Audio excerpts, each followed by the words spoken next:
ताज्या बातम्यांसाठी ABP माझाला subscribe करा आणि बेल आयकॉन प्रेस करा। इकडे लातूर मधली बातमी येते। कृषी उत्पन्न बाजारात समितीत सोयाबीनची विक्रमी आवक वाढल्याने वाहनांच्या 3 किलोमीटर पर्यंत रांगा पाहायला मिळतात। काल 35,000 क्विंटल आणि 50,000 क्विंटलपेक्षा अधिक आवक झाली आहे। दिवाळी आणि पुढील पेरणीसाठी आवश्यक असलेल्या पैशांसाठी शेतकरी मोठ्या प्रमाणात शेतमाल बाजारात घेऊन येत असल्याचं चित्र आहे। दरम्यान सोयाबीनला 3,800 ते 4,000 रुपयांचा भाव लातूर कृषी उत्पन्न बाजार समितीत पाहायला मिळतो। लातूर कृषी उत्पन्न बाजार समितीमध्ये मागच्या 2 दिवसापासून सोयाबीनची प्रचंड आवक होताना दिसते। काल जवळपास 35,000 क्विंटल सोयाबीनची आवक झाली होती आणि आज 50,000 क्विंटलपेक्षा जास्त सोयाबीनची आवक होताना दिसते।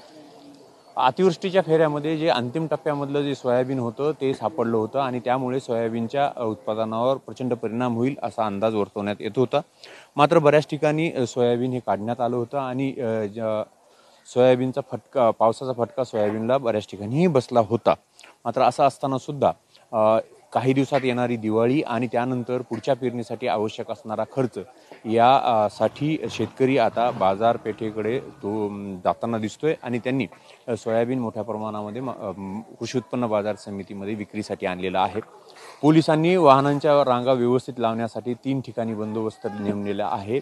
त्या 3 पॉईंटवर पोलिसांचा बंदोबस्त आहे। पोलीस वाहनांची व्यवस्था योग्य पद्धतीनं वाहनं पास व्हावीत, ट्रॅफिकला परिणाम होऊ नये या अनुषंगाने पोलीस प्रयत्न करताना दिसत आहेत। सध्या शेतकऱ्यांच्या हातामध्ये योग्य तो भावही मिळत असल्याकारणाने शेतकऱ्यात उत्साह आहेच।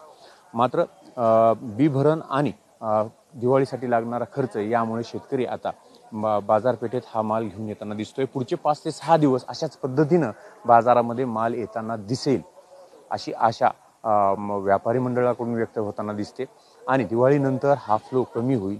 मात्र भाव हा चढा राहील का कमी होईल याबाबत अद्याप तरी काही सांगता येत नाही अशी स्थिती आहे। कॅमेरामन विजय कवळेसह निशांत भद्रेश्वर, एबीपी माझा, लातूर।